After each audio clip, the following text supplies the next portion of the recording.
너무 행복한 교회, 또 가족 같은 교회, 또 기쁨이 가득한 교회인 것 같아서 너무 참 좋은 교회에 왔다는 생각이 들어 감사합니다. 할렐루야.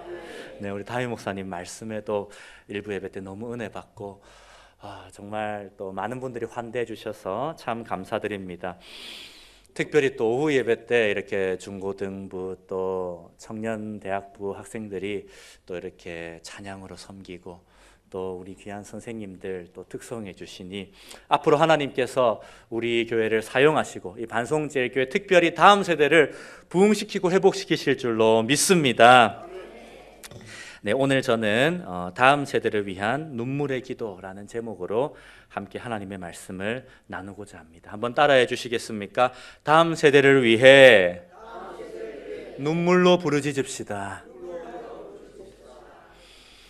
예수님께서 어느 나지막한 산 중턱에 오르셨습니다. 그곳은 갈릴리 호수가 쫙 펼쳐지는 그러한 곳이었습니다. 그곳에서 예수님께서 말씀을 전하셨는데 그 내용이 마태복음 5장에서 7장에 담겨 있고 우리가 산상수훈이라고 그렇게 합니다. 이 예수님의 가르침은 세상 사람들의 가르침과는 근본적으로 달랐습니다. 그리고 이 내용은 모든 사람이 이해하고 받을 수 있는 내용은 아니었고 하나님의 나라에 대한 이야기였기 때문에 하나님의 백성만이 받을 수 있는 그러한 내용이었습니다. 그 내용 가운데 우리가 잘 아는 팔복이 있고 또 우리가 오늘 읽은 이 말씀은 그 팔복 가운데 하나입니다. 다시 한번 띄워주시겠습니까? 마태복음 5장 4절은 애통하는 자는 복이 있나니 그들이 위로를 받을 것이며 라고 말씀을 하고 있습니다. 그런데 궁금하지 않습니까? 왜 애통하는 자가 복되다고 말할 수가 있습니까? 우는 것이 어떻게 복일 수가 있습니까? 사실은 세상도 웃어야 복이 온다고 합니다. 저는 어릴 때부터 그 문구를 많이 봤는데요. 특별히 화장실에서 그 문구를 봤습니다. 화장실에서 큰 일을 볼 때에 변기 앞에 앉으면 주로 웃으면 복이 와요 이런 스티커를 발견할 수가 있었습니다. 많이 난감했습니다. 네, 이제 그때는 이제 웃기가 참 힘든 상황 가운데에 있는데 찡그리고 있는 줄 어떻게 알고 웃으면 복이 와요 이렇게 적혀 있는 거 아니겠습니까? 우리 성도님들께서는 참 오늘 신앙생활에 기쁨이 넘치셔서 그때에도 웃으시는 건 아닐까 생각을 해봅니다. 여러분, 세상의 상식도 웃어야 건강해지고 웃으면 복이 온다고 하는데 어떻게 애통하는 사람이 복이 있을 수가 있습니까? 그러면 천국은 다 울고 있는 사람만 모인 곳입니까? 예, 산상수훈이 천국 복음인데 또 하나님 나라 백성들이 누릴 수 있는 복이라고 했는데 하나님의 나라에 가면 다 울고 있겠습니까? 그렇지 않죠.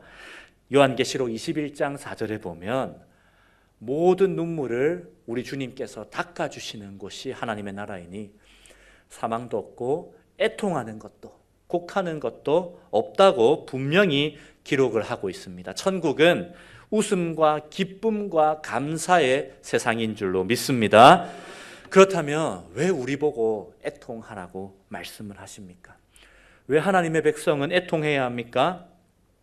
한마디로 요약하면 우리가 아직은 천국을 살아가는 것이 아니라 이 땅을 살아가고 있기 때문입니다. 다시 한번 강조를 합니다. 아직은 천국을 살아가는 것이 아니라 우리가 이 땅을 살아가고 있기 때문입니다. 물론 예수님을 믿고 우리 안에 하나님의 나라가 임한 줄로 믿습니다. 주 예수를 모신 곳 그 어디나 하늘나라입니다. 우리는 이미 한 발을 하늘에 걸쳤습니다. 그러나 우리는 또한 분명하게 한 발은 이 땅에 걸치고 살아갑니다. 천국이 우리에게 찾아왔지만 우리가 이 땅을 떠나기 전에는 아직도 눈물도 있고 슬픔도 있고 안타까운 일들도 있고 질병과 죽음도 있습니다. 여러분, 팔복을 한번 쭉 살펴보십시오. 불의가 있기 때문에 의에 줄이고 목마른 자도 있는 것입니다. 분노할 일이 너무 많은 세상이기 때문에 온유한 자가 복이 있다고 하신 것입니다. 분열과 다툼이 가득한 세상이기 때문에 화평케 하는 자가 복이 있다고 말씀을 하시는 것이죠. 그러므로 이 땅에서 우리는 애통할 수밖에 없습니다. 여기서 말하는 애통은 내 인생이 힘들어서, 내 인생이 참 비참해서 우는 것을 넘어섭니다. 마태복음 5장에서 한 장만 넘기면 우리가 잘 아는 주기도문이 나옵니다. 그 내용이 무엇입니까? 아버지의 나라가 임하시옵소서. 아버지의 뜻이 이루어지시옵소서. 우리가 그런 기도를 하지 않습니까? 이 땅에 하나님의 나라와 하나님의 뜻이 완전히 이루어지면 좋겠는데 아직은 그것이 이루어지지 않았기 때문에 우리가 눈물을 흘리고 부르짖고 기도하는 것입니다. 사랑하는 성도님 여러분, 여러분이 밟고 있는 그 땅은 어떠하십니까? 천국 같은 곳을 살아가십니까? 우리가 주변만 돌아보면 질병과 고통이 있습니다. 가정마다 상처와 아픔이 있습니다. 우리 교회 안에 눈물 흘리며 기도해야 될 제목들이 참 많습니다. 그러므로 혼자만 천국을 걷는 것처럼 살아가는 것이 꼭 좋은 것만은 아닙니다. 반대로 말하면 남에게는 무관심한 것이고 이 땅에 주의 교회를 세우는데 관심이 없다는 것입니다. 여러분, 우리가 이렇게 기쁘게 예배를 드리고 눈만 딱 돌리면 연약함과 질병과 또 가난으로 신음하는 우리의 지체들이 있는데 나만 천국이다 해서 되겠습니까? 그러므로 교회는 기쁨과 감사도 넘치는 곳이지만 또 이 땅에 깨어짐을 두고 간절한 눈물의 기도를 올리는 곳인 줄로 믿습니다. 이 어두운 이 땅 가운데에 주의 나라가 임하도록 주의 뜻이 이루어지도록 우리는 기도해야 하는 것입니다. 특별히 오늘 교육위원회 헌신 예배로 드립니다. 우리 정통개혁주의 신학에서 이 교육의 주체는 교회와 또 가정입니다. 교사와 또 이 자리에 부모된 성도님들 계실 줄로 압니다. 우리 모두가 눈물로 기도해야 합니다. 특별히 무슨 기도의 제목입니까? 이 타락하고 오늘 담임 목사님께서도 오전 예배 때 말씀하셨지만 타락하고 어두운 이 세상을 살아가면서 이단의 미혹이 창궐한 이 시대를 살아가면서 이 거짓된 가치관과 세상 문화의 영향을 받고 있는 이 땅의 다음 세대를 위하여 우리가 부르짖어야 할 줄로 믿습니다. 그때에 오늘 말씀에 약속된 대로 하나님의 위로가, 하나님의 응답이, 하나님의 은혜가 찾아올 줄로 믿습니다. 구약 성경에 이 애통하는 좋은 예시가 나옵니다. 사무엘상 7장 1절에서 2절인데요. 우리 같이 한 목소리로 읽겠습니다. 시작. 기럇 여아림 사람들이 와서 여호와의 궤를 옮겨 산에 사는 아비나답의 집에 들여놓고 그의 아들 엘리야사를 거룩하게 구별하여 궤를 지키게 하였더니 궤가 기럇 여아림에 들어간 날부터 20년 동안 오래 있은지라 이스라엘 온 족속이 여호와를 사모하니라. 아멘. 사무엘상에서 하나님의 백성 이스라엘은 블레셋에게 패배했습니다. 그리고 하나님의 궤를 빼앗겨 버렸습니다. 이 하나님의 궤는 하나님의 임재를 상징하고 하나님의 영광을 상징합니다. 이것을 빼앗겨 버렸고 또 이 언약궤가 성막을 떠난 지가 20년이 넘었습니다.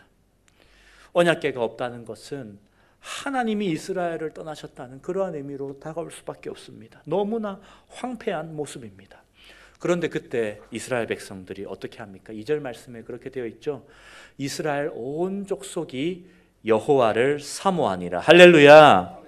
여기에서 사모한다라는 표현은 틀린 표현은 아닌데 조금 아쉽습니다. 왜냐하면 이 사모한다는 말에는 원래 원어적인 의미로 보면 슬퍼한다는 의미가 담겨 있기 때문입니다. 사모하기는 사모하는데 슬퍼하면서 사모한다. 마음이 막 찢어질 듯이 애통스럽게 사모한다. 이런 의미가 담겨 있습니다. 그래서 현대인의 성경은 이렇게 표현합니다. 제가 읽어드리겠습니다. 여호와의 궤가 기럇 여아림에 들어간 지 20년이 되었고 그동안의 모든 이스라엘 사람들은 슬퍼하며 여호와를 찾았다. 이스라엘이 지금 눈물의 세월을 지나서 하나님께 돌아가고 하나님을 찾고 있는데 슬퍼하며 찾고 있다. 울부짖었다는 그런 의미입니다.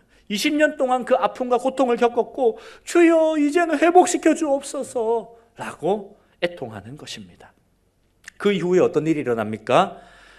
이스라엘 공동체가 영적으로 회복됩니다. 할렐루야.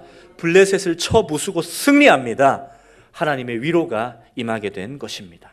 애통하는 자는 복이 있나니 하나님의 위로를 얻을 것이며 하나님의 영광을 위해 눈물 흘리는 곳에 반드시 하나님의 역사가 일어나는 줄로 믿습니다. 예수님도 마찬가지였습니다. 히브리서 5장 7절 말씀을 보면 우리 주님도 심한 통곡과 눈물로 간구와 소원을 올렸다고 되어 있습니다. 겟세마네 동산의 그 기도 가운데에 우리 주님은 하나님의 나라와 하나님의 뜻을 위하여 우셨던 것입니다.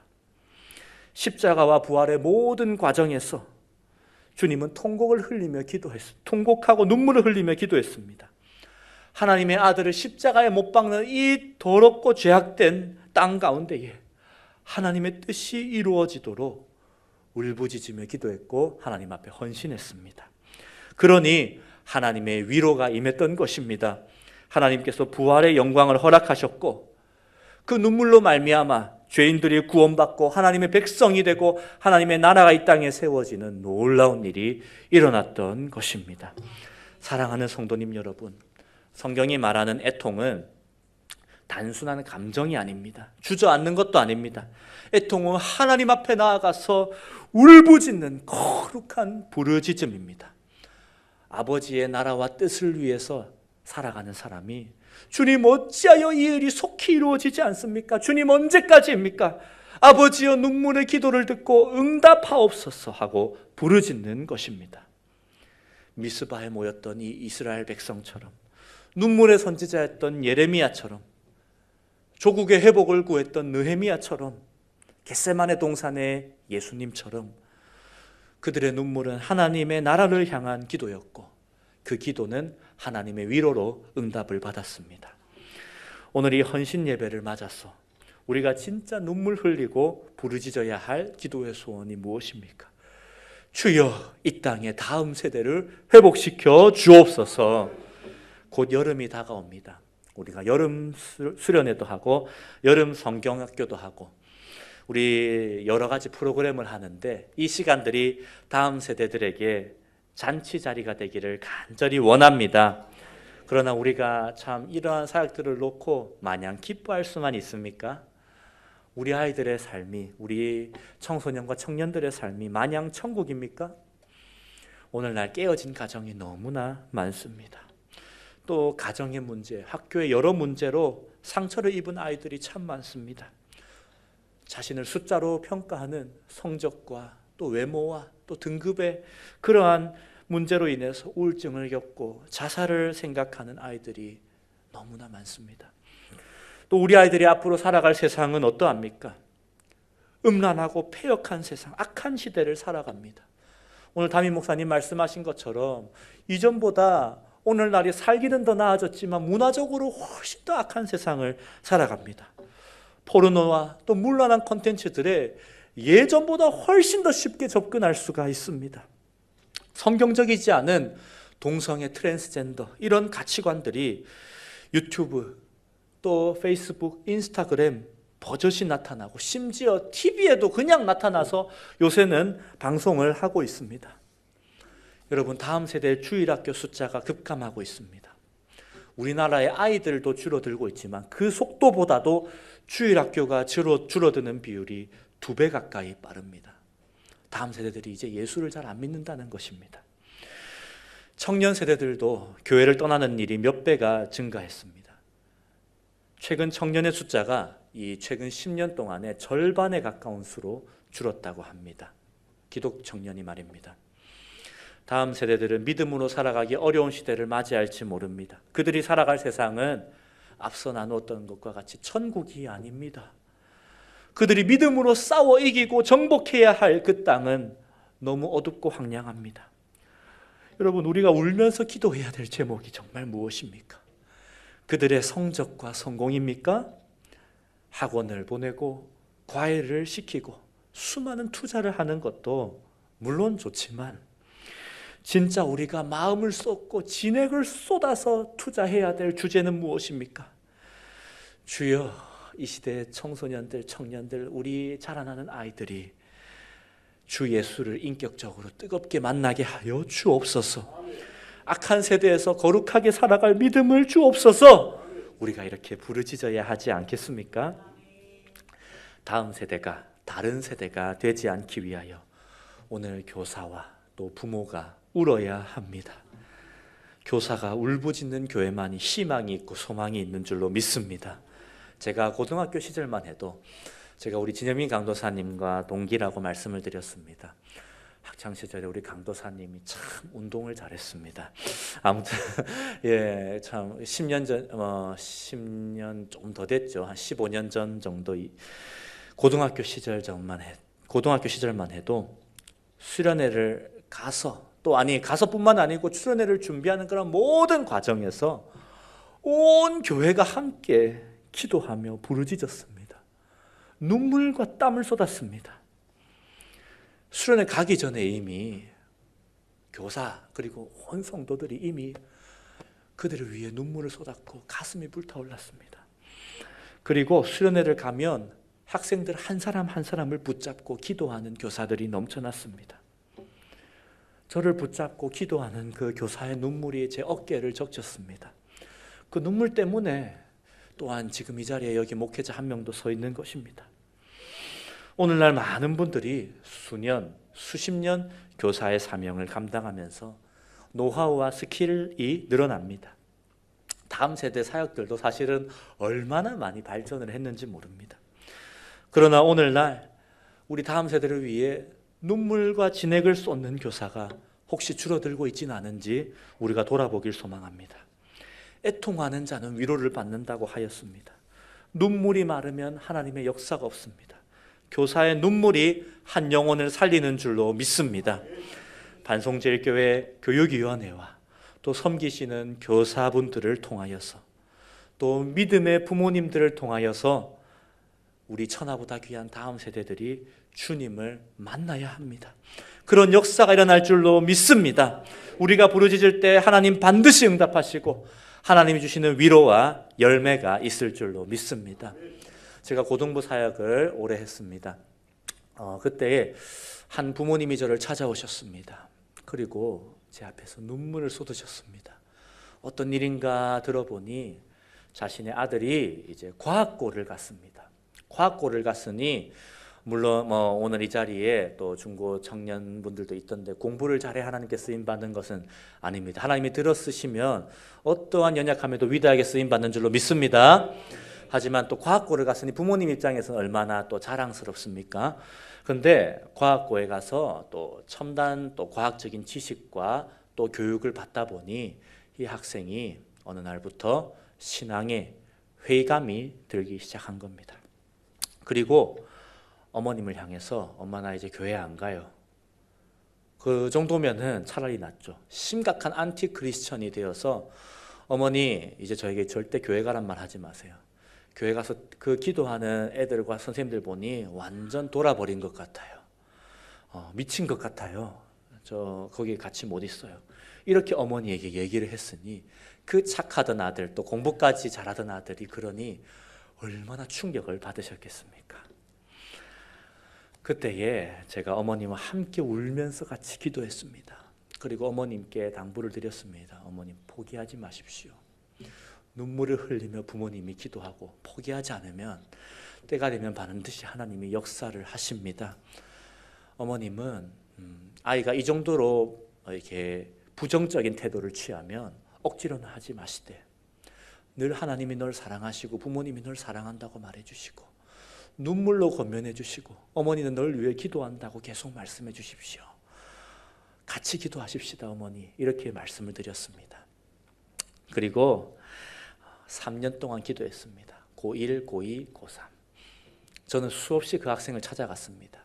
때로는 만나주었으나 때로는 만나주지 않았습니다. 정성껏 편지를 적어서 그 아이가 가장 좋아하는 간식을 사들고 집 앞에 수차례를 찾아갔습니다. 그렇게 문 앞에서 똑똑 두드리고 때로는 만나서 기도해주고 돌아오고 때로는 못 만나면 그 문 앞에서 눈물을 흘리며 기도하고 돌아왔습니다. 간식만 앞에 두고요. 편지와 고3이 되었을 때 고3이 제일 바쁜 시기 아닙니까? 고3 여름쯤이었을까요?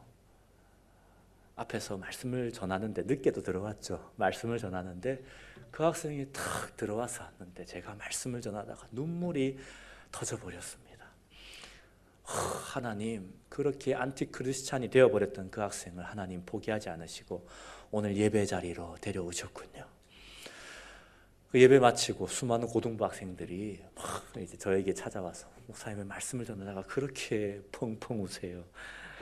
제가 우리가 같이 기도하던 그 학생이 오늘 예배 드리러 와서 울었단다 라고 하니까 우리 고등부 학생들도 감동을 받고 목사님 마음을 잘 알았어요. 저도 같이 기도할게요. 이런 학생들이 있었습니다. 그리고 참 한 번에 돌아오진 않았죠. 그 마음이. 그런데도 예배에 종종 참여하던 그 학생은 이제 20살이 되고 타지로 대학을 가버렸습니다. 그래서 어떻게 하나님 인도하실까 계속해서 기도하고 있었는데 한 달 정도 됐죠. 한 달 정도 전에 그 어머님이 연락 오셨습니다. 목사님 너무 감사해요. 우리 자녀가, 우리 아들이 타지로 간 그 대학에서 가까운 교회를 출석했고 그곳에서 다시 예수님을 믿기로 결심하고 입교 예식을 했습니다. 할렐루야. 여러분, 한 영을 향하여 쏟는 그 눈물과 또 그 땀과 진액은 효율로 따질 수 있는 것은 아닙니다. 그런 하나님 앞에서 눈물 흘리며 부르짖는 기도는 때가 되면 반드시 하나님께서 응답하시는 줄로 믿습니다. 말씀을 맺으며 한 사람을 더 소개하고자 합니다. 그 사람의 이름은 한나입니다. 그는 하나님 앞에서 애통한 사람이었고 자신의 마음을 쏟아낸 사람입니다. 사무엘상 1장 15절은 다음과 같이 기록합니다. 한나가 대답하여 이르되 내 주여 그렇지 아니하니이다. 나는 마음이 슬픈 여자라 포도주나 독주를 마신 것이 아니요 여호와 앞에 내 심정을 통한 것뿐이오니. 심정을 통하다라는 이 표현은 원어로 보면 쏟아붓다. 주님 앞에 내 심정을 쏟아부었다라는 그런 의미가 있습니다. 한나는 기도를 통해서 눈물과 아픔을 하나님 앞에 쏟아붓는 사람이었습니다. 애통의 사람이었던 것이죠. 그런데 그녀가 하나님 앞에 애통했던 이유가 무엇입니까? 우리가 잘 알다시피 임신하지 못했기 때문입니다. 그런데 그가 임신하지 못했던 것은 단순한 개인적인 차원의 아픔만은 아니었습니다. 성경은 분명하게 말합니다. 사무엘상 1장 6절을 보면 여호와께서 그에게 임신하지 못하게 하셨다고 기록을 하고 있습니다. 여러분, 하나님께서 대체 왜 이 가정에 이런 고통을 허락하셨습니까? 이 한나의 부림은요, 한나라는 사람을 통해서 주시는 그 시대를 향한 하나님의 사인이었습니다. 각기 자기 소견에 옳은 대로 살아가는 그러한 악한 시대가 바로 사사시대였습니다. 하나님의 백성 가운데에 영적으로 살아있는 사람 한 명을 찾아보기가 어려운 시대였습니다. 그러니까 이 한나라고 하는 인생을 통해서 마치 여인의 태가 막힌 것처럼 이 시대 가운데 영적인 생명력이 지금 없음을 보여주고 있는 것입니다. 하나님의 나라가 무너진 것만 같은 시대, 믿음의 사람 한 사람을 찾아보기가 어려운 것 같은 상황, 생명이 막혀있고 생명이 사라져버린 그런 시대, 마치 불임한 것 같은 그런 시대임을 보여주고 있는 것입니다. 그러한 상황 가운데 한나가 이런 기도를 합니다. 사무엘상 1장 11절인데요. 같이 한번 읽어보실까요? 시작.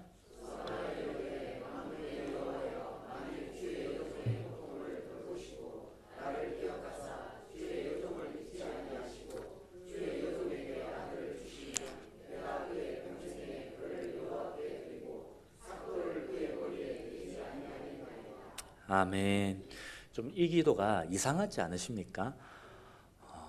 여러분, 아들을 주십시오 라고 간절히 기도했던 한나가 아들을 드리겠습니다 라고 기도하고 있습니다. 우리로 따지면 주여 1,000만 원이 필요합니다. 1,000만 원을 주옵소서. 1,000만 원을 주시면 하나님께 헌금하겠습니다.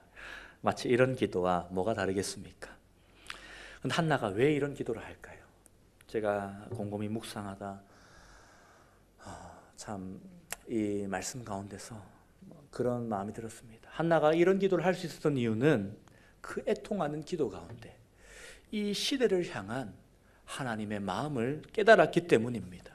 주님, 내가 자녀가 없어서 힘들고 또 저와 같은 믿음의 사람, 하나님 앞에 기도하는 사람은 이렇게 자녀가 없는데 저기 저 악인들은 잘 되고 형통하고 이런 잘못된 시대를 살아가고 있습니다. 주님, 나도 자녀가 없어서 이렇게 힘든데 하나님께서도 이 시대에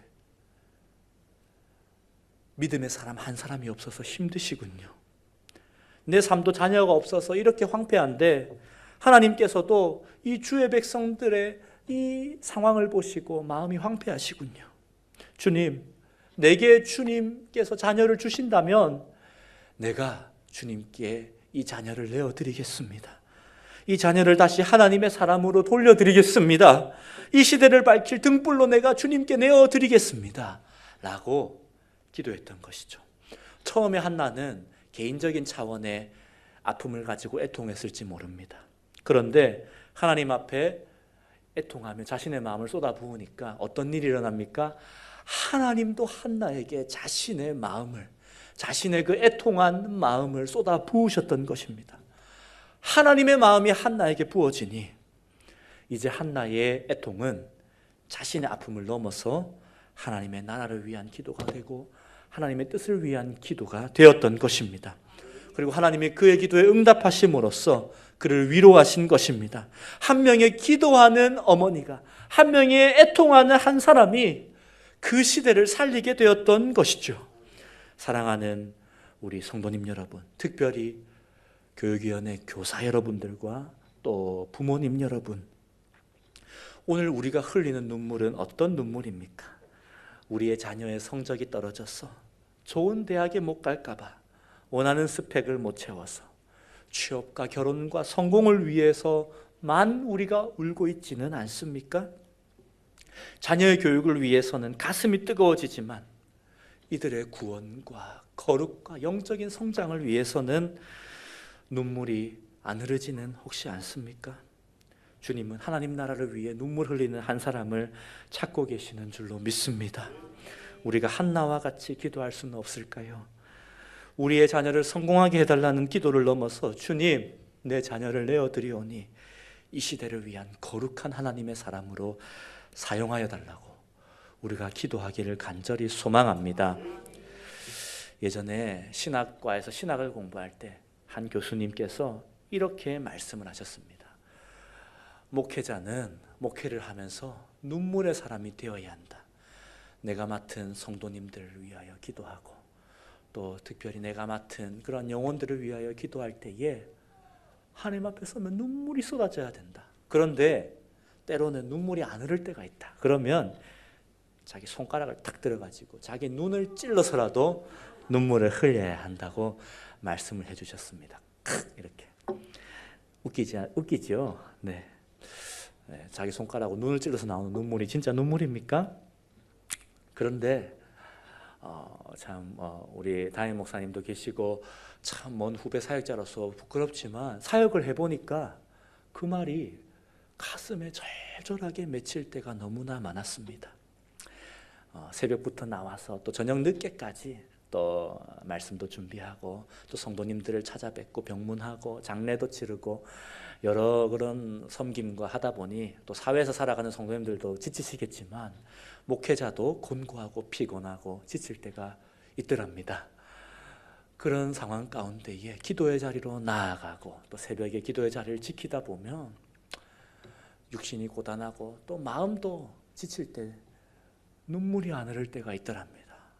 제가 맡은 성도님들이 어떠한 형편인지도 알고 또 우리 다음 세대 자녀들이 어떠한 형편과 상황 가운데 있는 줄도 알면서도 내 마음이 공고하니 눈물이 안 흐를 때도 많더랍니다.